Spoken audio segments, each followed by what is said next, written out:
नमस्कार मित्रों, जय हिंद जय भारत। आज આપણે વાત કરીશું રેશન કાર્ડ ધારકોને નવા નિયમો વિશે, જેમ કે એપીએલ, બીપીએલ અને એનએફએસએ કાર્ડ ધરાવતો હોય એના માટે નવા નિયમો સરકારે બહાર પાડેલા છે, તેના વિશે જોઈશું।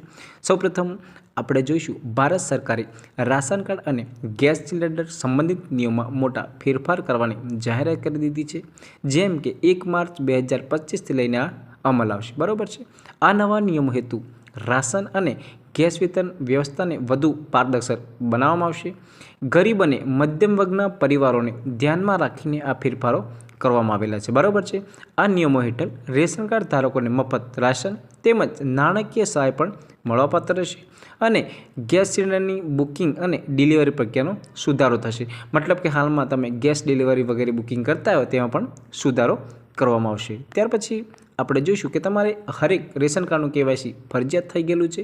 હવે ગેસ સિલિન્ડર બુક કરવા માટે તમારે કેવાયસી કરવું જરૂરી રહેશે। ત્યાર પછી આ અંતર્ગત મોબાઈલ નંબર સાથે આધાર કાર્ડ લિંક ફરજિયાત રહેશે। તમારો જે મોબાઈલ નંબર છે એની જોડે તમારે આધાર કાર્ડ લિંક કરવાનું ફરજિયાત થઈ ગયેલું છે।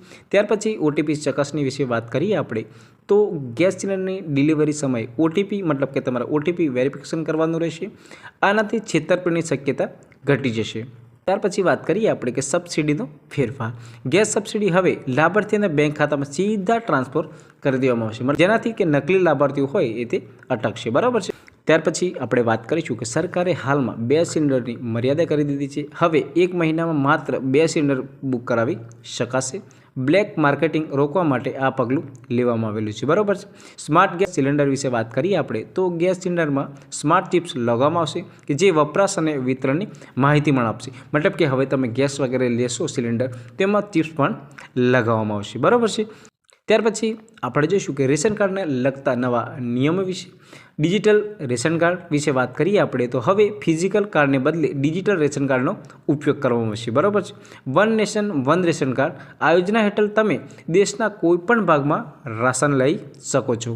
ઈ કેવાયસી વચ્ચે વાત કરીએ, ઈ કેવાયસી હવે દરેક રેશન કાર્ડ ધારકોને ફરજિયાત થઈ ગયેલી છે, જેમ કે રેશન કાર્ડ ધારકોએ ઈ કેવાયસી પ્રક્રિયા પૂર્ણ કરવી પડશે, જેથી કરીને તેમની ઓળખ ચકાસી શકાય।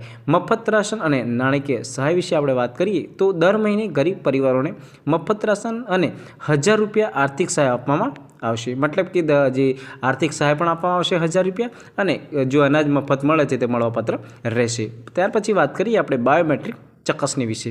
રાશન વિતરણ સમયે બાયોમેટ્રિક વેરિફિકેશન ફરજિયાત રહેશે, જેથી નકલી લાભાર્થીઓને રોકી શકાશે। પછી આપણે જોઈશું આ નવા નિયમો અને ફાયદા વિશે। પારદર્શિતા વધશે, ડિજિટલ અને બાયોમેટ્રિક વેરિફિકેશન સિસ્ટમ વધુ પારદર્શક બનાવશે। નાણાકીય સહાય દર મહિને 1000 રૂપિયા નાણાકીય સહાય ગરીબ પરિવારોને મળવાપાત્ર રહેશે, બરાબર છે। બ્લેક માર્કેટિંગ પર પ્રતિબંધ, મર્યાદિત સબસિડી અને ઓટીપી વેરિફિકેશનથી બ્લેક માર્કેટિંગ ઘટશે। સુરક્ષામાં સુધારો, જેમ કે ઉચ્ચ ગુણવત્તાવાળા ગેસ સિલિન્ડરમાં ઘરોમાં સલામતી વધારાશે। ડિજિટાઇઝેશન અને ડિજિટલ રેશન કાર્ડ અને ઓનલાઈન પ્રક્રિયા ભ્રષ્ટાચારમાં પણ ઘટાડો થવામાં આવશે, બરાબર છે। ત્યાર પછી તમને વિડીયો ગમ્યો હોય તો વિડીયોને લાઇક અને સબસ્ક્રાઈબ જરૂર કરી દેજો। જય શ્રી રામ।